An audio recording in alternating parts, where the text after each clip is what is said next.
let's talk about the episode. So, we got this DNA test being done behind Trip back. We got Allie in her truth, and we got Trip in his truth.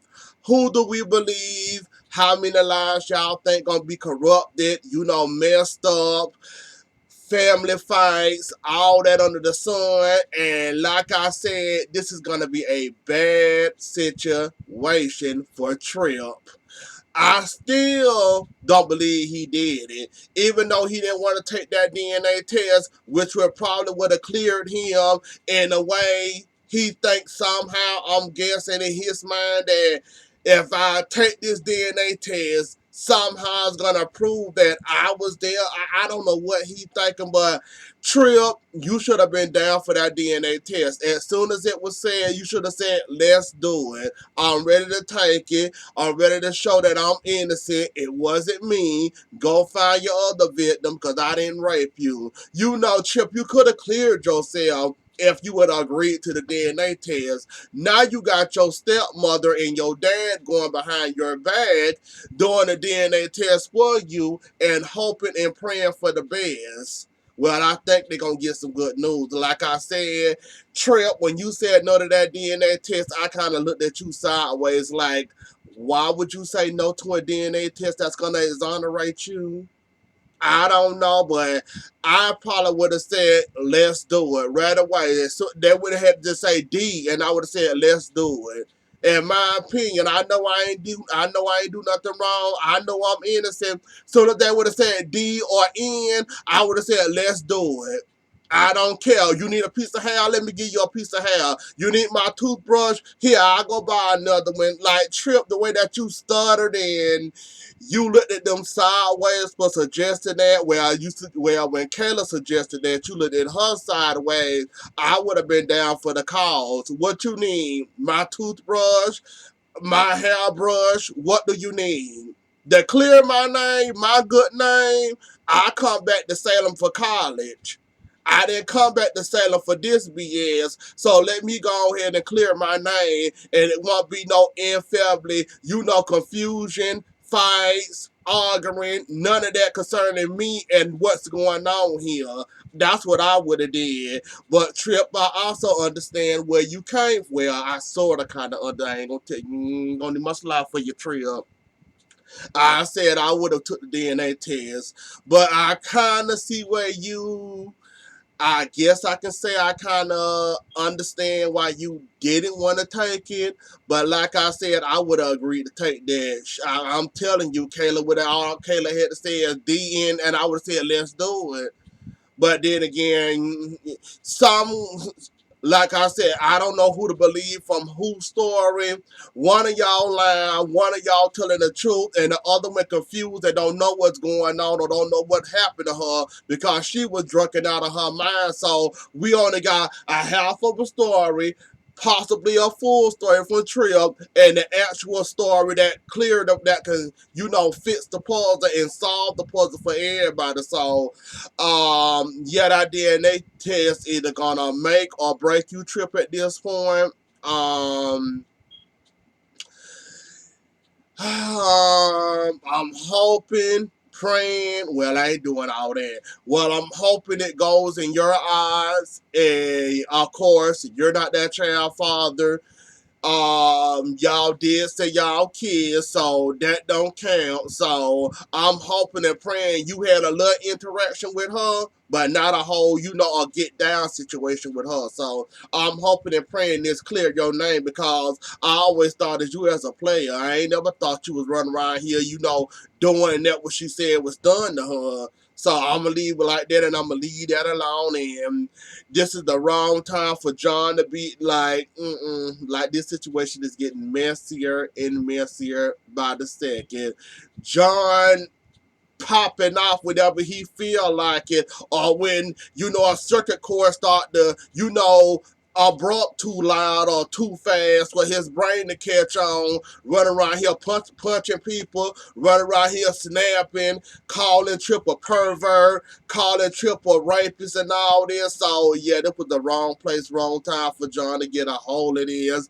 What's what's throwing me off about the situation is, John, you ready to fight somebody. You ready to get down. But we got Orpheus in here sneaking in your house, asking your wife to help him out for God knows what. And Marlene already said, I ain't finna do it. Whatever you got planned, your plan always involve hurting or harming somebody. I ain't down for it, but we gonna go ahead and excuse John. So I ain't gonna say John should have saved you or woke up and heard talking and came in there. Them pills must be strong, or I don't know what's going on in that situation though. But let's go ahead. Let's go ahead and get the Curly, Larry, and Moan. Now, Orpheus, you're growing on me. I'll be happy to see you. But every time we see you, and every time you come back to Salem, if it involves you coming back bothering Marlena, just stay gone. Like at this point, Orpheus, I enjoyed you. I didn't got my little, thrill of you, fun of you. It was nice while it lasted. I enjoyed your scenes or whatever, but you always coming out when you break out running to Marlena. It's kind of getting old, pathetic, boring, and you need to find you a new exit plan once you get out. Well, another thing I don't understand is, don't normally, when a high profile case as Orpheus, when they attempt to escape or whatever, shouldn't they victims, family, and all that be alerted to let them know that he have escaped prison? Number one, y'all messed up when y'all didn't tell him. Y'all had him in Supermans. He did whatever he did to move back to Peytonville, whatever that prison is, that move back to there. Still no call. Then he got some people snuck up. How did he smuggle you know what? There's so many questions I can ask when it comes to Orpheus, but it's obvious. At any time that man want to escape, he want a burger, a steak, a potato. If he even want a Mountain Dew, all he got to do is just break some power circuits and make it be dark, and he can just go out and steal him a Mountain Dew and come back to prison like ain't nothing happened. And ain't nobody gonna alert the media, the victims, the families, or none of that. He can just go out and get him a Mountain Dew and a piece of bubble gum, walk right on back into prison, won't nobody be the wiser, won't nobody know he gone. At this point, why is he in prison? Because I'm not understanding how these late calls of Orpheus and how Lonnie and Eli later on down the episode all of a sudden now finally got a call that Orpheus have escaped. But ain't nobody tell nobody that, yeah, that supermax prison that he can't escape from. Somehow he managed to, mess that up, and they had to close the whole prison down, moved him back to a regular prison where he could easily escape, and now he out messing with Marlena again. Please tell me why y'all can't keep y'all criminals locked up. Super max, low max, high max, medium max, whatever max. Why can't y'all keep y'all criminals locked up? Especially ones like Orpheus. I'm lost, I'm confused, and I do not understand it. How did Orpheus get out by causing a blackout in Salem? From the prison to Salem, ain't nobody have enough common sense to go around and check to make sure all the prisoners were, accounted for. Now, I ain't gonna give them too much on why everybody out this time around.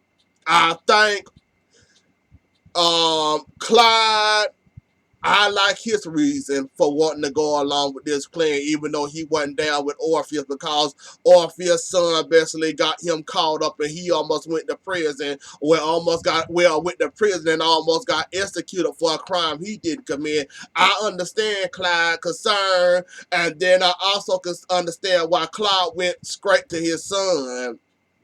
Now, Mr. Microchip Ross, you lost me with that. Why would you take all them years you done been in prison You finally got an exit plan. Now, why would you go and run straight to the Demare Mansion talking about a microchip with Stefano essence in it? Now, why would you do that? You the mad scientist, right? Can't you do another one? Can't you make another one? If you made that one, you can make another one. If you still around here making sermon like it's soda, you can make another microchip and do that same. You know how to remake that chip if you really wanted to. Let's not pretend like that's your only exit strategy. And let's not pretend right you right here popping serum like it's cherry cola, like you can't redo that chip and do it the same way it was done when it was planted into Steve head. Let's not pretend that you can't redo that chip. Let's not pretend like you ain't got that written down in a book somewhere where you can redo that very easily and very quickly. It might take you some time, but let's not pretend that you ain't had no backup plan just in case something happened, that you got let's say, 3 arms somewhere laid up, ready for to be used and inserted in somebody's head for they could be Stefano again. Now, Dr. Rolf, we not gonna pretend that. We not gonna pretend that you ain't got no backup plan. If you still around here making CERN, still to this day can make a CERN in less than 2 hours or a day or so, you can make another microchip with Stefano essence in it and do it all over again. Why was that one chip important to you? And why you ain't gonna Belgium, France, wherever you come from, why you didn't take this chance to, get the hell out of town and go about your business?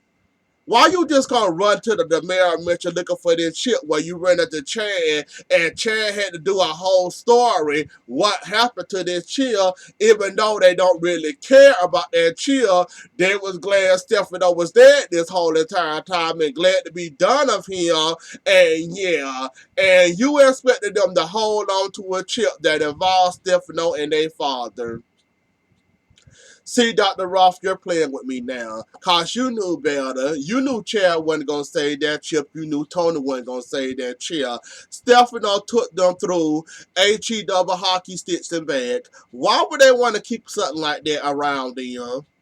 They did the right thing, in my opinion, burning up in flames. With a father like that, who wants something like that laying around there that can easily, could be inserted in somebody else's head and they can be stiffing up for however long to the chip get unplanted from that. They did the right thing, in my opinion, Dr. Roth, and you might have to kill Chad for this one because ain't nobody gonna feel sorry for you, but about that chill. Orpheus, don't know what your big plan is. I really don't care what your big plan is. It involves Marlena. You ought to be sick of Marlena by now and tired of them getting one step ahead of you every time. You might lead the way, but before you get to that finish line, they always take you out and take the first place and win every time. Orpheus, you ain't tired of losing to John and Marlena yet.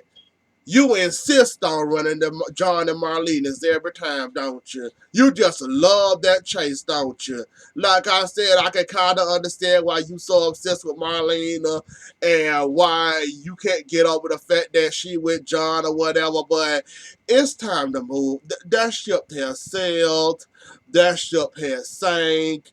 All the that ship is out of order. Ain't nobody looking for that ship no more. They didn't rebuild the new, 2020 model. That ship being used. It's time to sink that ship and move on with your plan. If anything, you should have been trying to escape as fast as you can. If you were smart, you would have been trying to get your son wherever he is, and y'all both go and run wherever God knows you want to run to. But instead, you insist on bothering Marlena, talking about them, you need her help. So I'm guessing this help involve you. I'm hoping this I need your help, Marlena, involves getting your son out of prison and you getting, far away from Salem. If it don't involve your son and helping your son in Orpheus, you busted another trip out of prison just to get near Marlena for what? Now I understand Halloween is a week away. That don't mean I want 3 dummies. Well, I can't say Clyde and I don't know what Orpheus' plan is. I'm going to give them to a pass. But Dr. Ross, you would not get no pass. You too smart and too, you know what, you too smart and you too big of a genius to be that foolish going around here to the Demare Mansion asking for a chip like you can't recreate that chip in a few days. No, that was a dumb move. What you should have been doing is getting on a private plane or paying somebody doing what you had to do to get far away from Salem and surrounding countries, counties, for you can go on and live your life out of, you know how to escape if you need to escape. Trust me, you got Stefano money in your back pocket. Let's not pretend that you can't escape if you want to. Um So yeah, I'm not understanding. That Dr. Roth, you lost me. Now, did y'all catch Abigail read the dog hell out of Chad? Did y'all catch that when he was going off about Jake? Did y'all catch that? He was going off so hard, talking out the side of his neck and the side of his mouth. Abigail said, you know what? Y'all got to get along. I can't deal with this. I'm not going to deal with this. Y'all bickering, y'all brothers. I ain't got the time. We not doing none of this. So, did y'all catch Abigail say, okay, that's fine. You might have had help by EJ and your daddy, whoever else, that's fine. That's cool. You had the help to get to the CEO position. You talking about Jake got no experience, but last time I checked, hubby, he ain't got an MBA. You ain't got an MBA. Y'all both don't qualify for the job. So what is you talking about, my husband? She said that. I bust out laughing like, no, not Abigail just read her husband. If y'all catch on, Abigail be reading and shading the you know what out of chat, and it be kind of funny that they actually put that in scenes to make him look stupid. Like, for real, for real. Like, that scene right there, like, you know, she ain't have to say it that harsh and, you know, be that abrasive with it. You know, she could have said, well, Chad, he might not been going to school, he might not got an MBA, but y'all brothers, think about you know, she could have said it, you know, a little bit more lighter and less harsher than what she said. But I guess she had to pop him and bring him back to reality and say, look now, you talk about what he can and what he don't qualify for. Last time we checked, we put y'all portfolios together and y'all education and experience together. Y'all both stand toe to toe with each other. You ain't got an MBA, he ain't got an MBA. Y'all both got the mirror name. If it wasn't for you and it wasn't for EJ and Stefano and them helping you all, you wouldn't have this big fancy job you got now. If it wasn't for Gabby helping him out and you know he was getting the fill of the mirror, he wouldn't be where he is. So the fact that she shaded him like that and the fact that, you know, I think he got kind of upset about it. But it was kind of funny for them to leave that in there when she said that part, and I was surprised and shocked that they went too carried away with them Abigail scenes. Like, for real, for real. I understand the little humor they had with Abigail stubbing her toe, and she said out. Then they both bust out laughing. Then we got Chad and Abigail laughing while doing their scenes. They was talking, and all of a sudden Abigail bust out laughing, and Chad but like, I see that trying to add a little humor with them. It's, you know, it's cool or whatever though, but leave the shade and Chad comments in there because, yeah, that was funny how she shaded him. And if I would have asked, I would say, what are you talking about? What are you doing? Is you on here? Like, he kind of took, you know, he kind of took offense to that, like, okay, I don't have an MBA, but I got experience. And whose side are you on? Are you on my side or are you on his side? He kind of took to offense to that, and yeah, Chad, she got you on that scene. She got you. I guess that was her way of shutting you up, and I don't blame her. Now let's get to the Jake and Gwen situation. Gwen, why this big plan and big surprise you got planned for Abigail? It is so gonna backfire on y'all. Love talking to each other, love talking to an empty room, thinking y'all alone, but y'all ain't really alone. Then y'all end up getting caught talking to y'all self, looking a man's. So Jake already know you're up to something.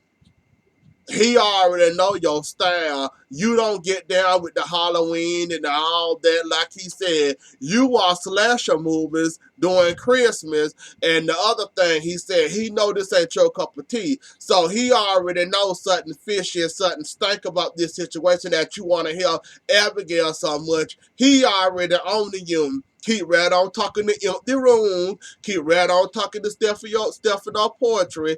Go ahead and expose yourself, because what I said is always true. You always ready to tell on yourself, and you cannot compose yourself long enough to realize what you said and how screwed up that sound. And you're just like you can't control yourself at all. It's like, I guess you be talking out the side of your mouth, or you don't know how to control yourself, and you let your anger get the best of you. And you always manage to tell on yourself every time, just like you told on yourself this time when when Jake said, I know you planning something and something in this situation not right. Then he kind of warned Abigail, give Abigail enough time. You'll reveal your hands before you want to reveal yourself at this party or whatever. So give you enough time. You're going to reveal your hand. It's only a matter of time. That's if Jake don't catch on first and realize what you after. So yeah.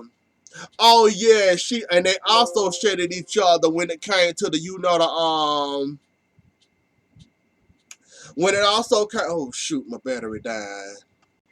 And she also shaded where Chad kind of stepped into the whole mother thing. Like, I'm sorry that Stefano slept with Vivian Alamain. If he wouldn't have slept with her, then he wouldn't be here.